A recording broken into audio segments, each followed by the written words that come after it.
नमस्कार। आज आप लोगों के बीच में कवि विमर्श के अंतर्गत प्रसिद्ध कवि श्री स्वप्निल श्रीवास्तव जी पर बात रखना चाह रहे हैं।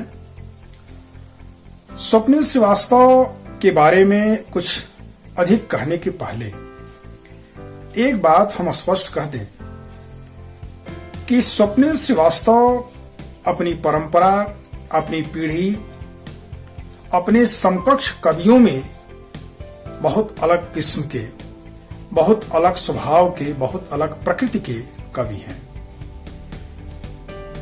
स्वप्निल श्रीवास्तव से पहली मुलाकात जब मेरी हुई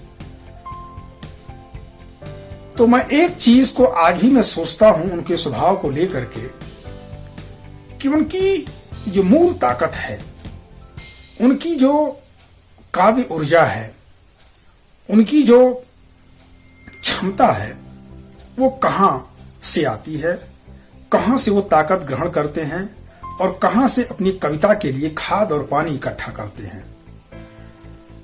करीब करीब 20-25 वर्ष होने जा रहे हैं उनकी मुलाकात के। इसके बाद शायद ही कभी उनसे ढंग से बातचीत या मुलाकात हो पाई हो।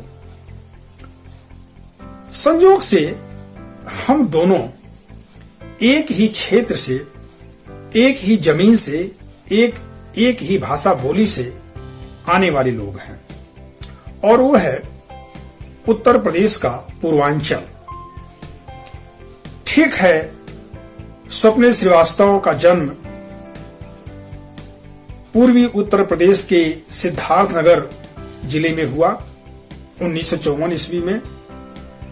इनकी प्रारंभिक पढ़ाई गांव पर हुई, फिर कुशीनगर कस्बे में हुई और इस समय वो फैजाबाद में अपनी सेवाएं दे रहे हैं, अधिकारी हैं। इस सब के बावजूद फिर मैं वहीं लौटता हूं कि उनकी कलम, उनकी ऊर्जा, उनकी दृष्टि और उनकी सृजन का रहस्य क्या है।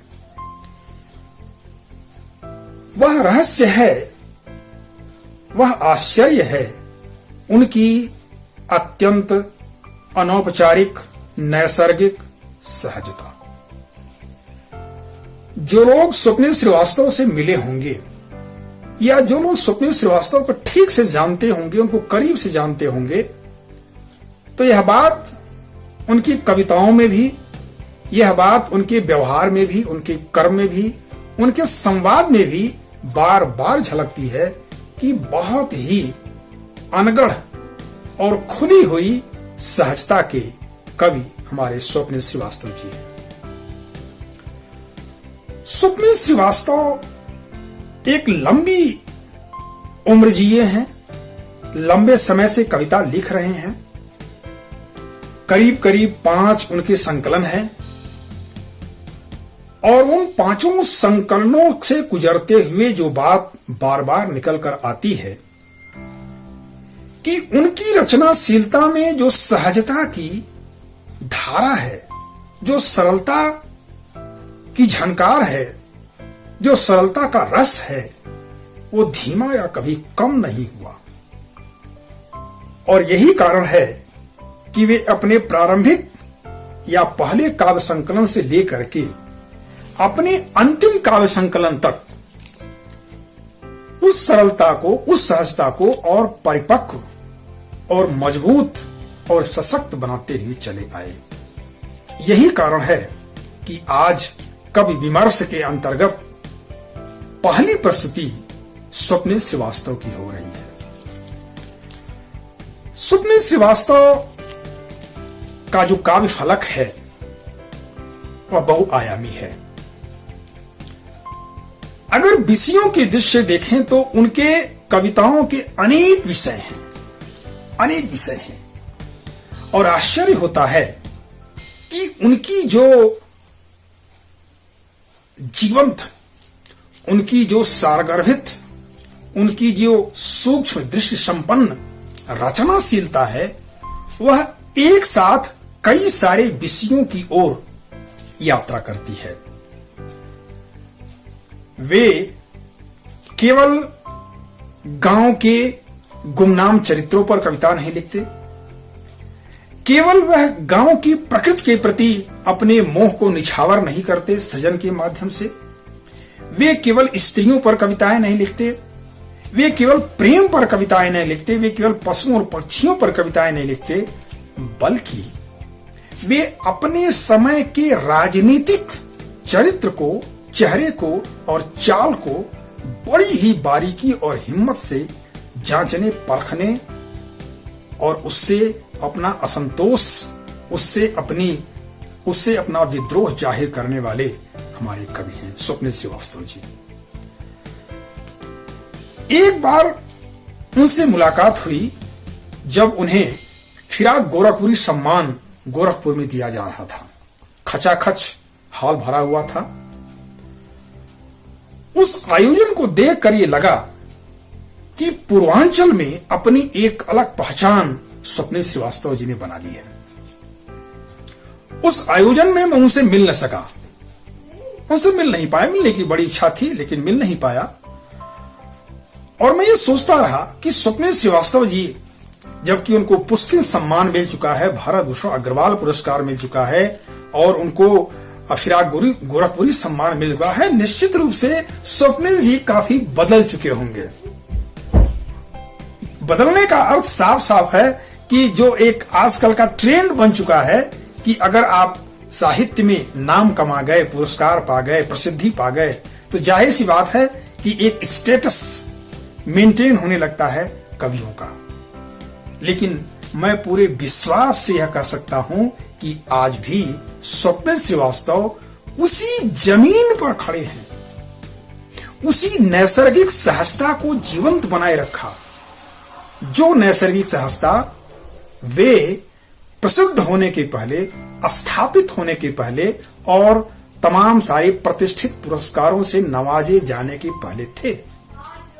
कि बड़ा दुर्लभ है आज के हिंदी साहित्य में, लेकिन ऐसे दुर्लभ कवि हमारे स्वप्निल श्रीवास्तव जी हैं। मैं कुछ विशेष बात, कुछ चीजों को रेखांकित करना चाहता हूं उनकी कविताओं को लेकर के। हालांकि जिनका काव्य फलक करीब 25-30 वर्षों के विस्तार में मौजूद हो, उस कवि पर इतने संक्षेप में बात नहीं की जा सकती। और शायद अगर संक्षेप में हम पूर्णता की बात करना चाहें तो यह कहीं कहीं उस कविता के साथ अन्याय माना जाएगा। फिर भी हम कुछ बातों का संकेत आज अवश्य करेंगे। पहली चीज तो यह है कि गांव, अंचल, जवार, सिवान की जो अनगढ़ नैसर्गिकता है, उसके प्रति कवि में एक अंतहीन मोह मौजूद है। अंतहीन इसलिए कि आप जब गांव, जवार, अंचल, सीवान क्षेत्र के प्रति उन पर किसी भी विषय पर वो कविताएं अगर लिखते हैं तो उसके प्रति उनके अंदर एक ऐसी भूख दिखाई पड़ती है, मोह रूपी भूख, जो लगता है कवि में कभी खत्म नहीं हो रही है। जो लगता है कि कवि कहते वो कह नहीं पा रहा है, कुछ और कहना चाहता है, कुछ और उसके बारे में अपनी दृष्टि को समर्पित करना चाहता है और छूट जा रही हैं वो चीजें। शायद यह जो क्षमता है, यह एक अटूट और अखंड और गहरे लगाव से उत्पन्न होती है। क्योंकि जिसके प्रति आप अत्यधिक लगाव रखते हैं, निश्चित रूप से उसके प्रति शब्द हमेशा बौने और छोटे और सीमित पड़ जाते हैं। शब्द साथ नहीं देते आपके उस अटूट और अकथ भावनाओं का। इस अर्थ में आप देखें तो उनकी एक दो कविताएं नहीं बल्कि अनेक कविताएं हैं। स्वप्निल श्रीवास्तव ने पूर्वांचल को न केवल देखा है, न केवल जिया है, बल्कि उन्होंने उसको अपने भीतर बसाया है और उसमें स्वयं को भी विस्तृत किया है। ये आदान प्रदान का मामला है। एक तरफ आत्मसात किया है और दूसरी तरफ खुद को समर्पित किया है। तब जाकर के पूर्वांचल की जीवन के, पूर्वांचल की प्रकृति के, पूर्वांचल की ग्रामीण संस्कृति के एक प्रामाणिक कवि के रूप में उभर करके स्वप्निल श्रीवास्तव दिखाई देते हैं। दूसरी चीज है कि आज जबकि बाजारवाद का दौर है, जबकि बहुत प्रैक्टिकल दुनिया हो गई है, जबकि बहुत बहुत सधे हुए तरीके से हम अपने जीवन को ढालते हुए चले जा रहे हैं। एक मशीनी जीवन शैली हो चुकी है, तो उस मशीनी जीवन शैली से, उस रेडीमेड तरीके से और उस बाजारवादी तरीके से बार बार मुक्त होने की बात, बार बार उससे विद्रोह की बात और बार बार उससे असंतुष्ट होने की बात स्वप्निल श्रीवास्तव अपनी कविताओं में करते हैं। मैं इस अर्थ में एक कविता का उदाहरण देना चाहता हूं। वो कविता है याद आते हैं। केवल 2 पंक्तियां आपके सामने रखते हैं। याद आते हैं भाई बहन, याद आते हैं भाई बहन, जो बारिश होते ही छाता छोड़कर भीगने के लिए निकल पड़ते थे। अगर हम सब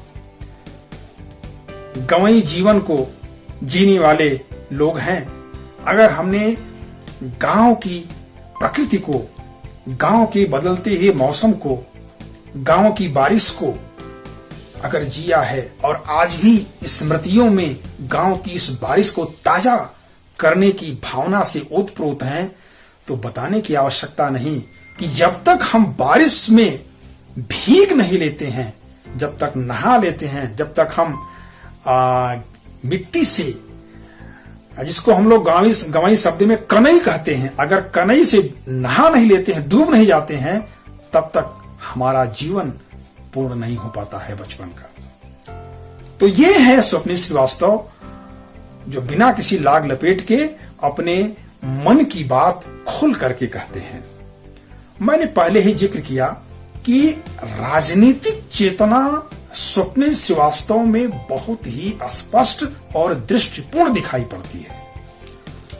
राजनीतिक चेतना को लेकर हिंदी में अनेक कवियों ने कविताएं लिखी हैं।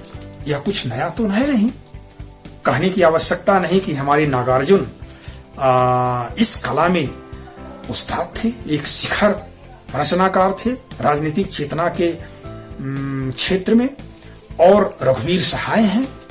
इसके अलावा धूमिल की कविताएं आप ले लीजिए। तो ये जो 3-4 नाम हैं, ये अपने समय के राजनीति के एक एक पक्ष को, एक एक चरित्र को, एक एक रहस्य को और एक एक षड्यंत्र को बड़ी हिम्मत और बारीकी और धारदार तरीके से खोल कर रख देने वाले रचनाकार रहे हैं। लेकिन स्वप्निल श्रीवास्तव को जो तरीका है वो इन सबसे भिन्न है।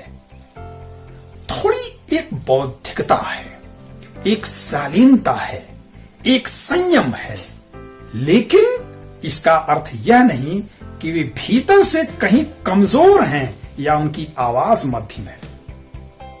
बड़ी खूबसूरती से वे अपने समय के राजनीति की विषमता, अपने समय के राजनीति के द्वंद्व, अपने समय के राजनीति के दुष्चरित्र को खोलने वाले कवि हमारे स्वप्निल श्रीवास्तव जी हैं। मैं यहां उदाहरण देना चाहता हूं। उनकी एक कविता है हमलावर। हमलावर, उस कविता को मैंने पढ़ा। उस कविता में वह अपने समय के यथार्थ को बहुत सहज किंतु साहसिक शब्दों में खोल कर रखने वाली एक बड़ी कविता है। बड़ी कविता इस अर्थ में है कि हमारा समय इतना क्रूर हो चुका है, इतना निर्मम हो चुका है कि एक आतताई, एक हत्यारा आता है, हत्या करता है और बिना किसी खौफ के, बिना किसी भय के, बिना किसी न्याय के डर के वो हत्या करके बिल्कुल आराम से चला जाता है जैसे उसने कुछ किया ही न हो। तो ये है हमलावर कविता। इसी तरीके से इसी तरीके से उनकी एक और कविता है, उसका शीर्षक है राज्याभिषेक। मैं उसकी कुछ पंक्तियां आपके सामने पढ़ रहा हूं। यह संकेतात्मक कविता है, इसमें नाम किसी का नहीं है, लेकिन कविता को पढ़ने के बाद साफ लग जाएगा कि यह किसी के लिए लिखी गई कविता है, किसी को लक्ष्य करके लिखी गई कविता है। पंक्तियां आप देखिए। भेड़िए के समर्थन में तुम चक्रवर्ती हुए। आप हमारे समय के सांसदों की स्थिति देख लीजिए, हमारे समय में जीते हुए विधायकों की स्थिति देख लीजिए, मंत्रियों की स्थिति देख लीजिए। ये जो सांसद हैं, विधायक हैं, मंत्री हैं, या राजनीति के क्षेत्र में कई सारे चरित्र हैं जो अपने इसी तरह के बुद्धिहीन, भ्रष्ट और तमाम तरह के छोटे और बड़े अपराधों में लिप्त अनुयायियों के द्वारा, अनुचरों के द्वारा राजनीति के क्षेत्र में सफल होते हैं और शासन करते हैं। अनेक कविताएं उनकी ऐसी हैं जो कि उनके इस दृष्टि का परिचय देती हैं। अब अंतिम तौर पर एक बात मैं कहना चाहूंगा, उनकी शायद ही कोई कविता हो जो आपके बोध की सीमा से बाहर जाती हुई दिखाई पड़े, यानी अभिधा शक्ति उनकी सबसे प्रमुख विशेषता है। लेकिन यह जो अभिधा शक्ति है, यह सहजता का मार्मिक मोह पैदा करती है, और न सिर्फ मार्मिक मोह पैदा करती है बल्कि अपने शैली में सहज अवश्य है, लेकिन अपनी मनसा में, अपने संकल्प में, अपनी मूल चेतना में यह गूढ़ अर्थ लिए हुए है। तो इस प्रकार हमारे स्वप्निल श्रीवास्तव हमारे समय के एक ऐसे कवि के रूप में सामने आते हैं जो साहित्य प्रेमियों से अधिक साहित्य को जीने वाले, साहित्य से प्यार करने वाले और कविता को प्यार करने वाले पाठकों के कवि हैं। आप स्वयं पढ़ेंगे तो हमने जो बात उनके लिए रखी है, उनकी कविताओं पर जो रखी है, वह अपने आप स्पष्ट हो जाएगी। बहुत बहुत धन्यवाद आज के लिए।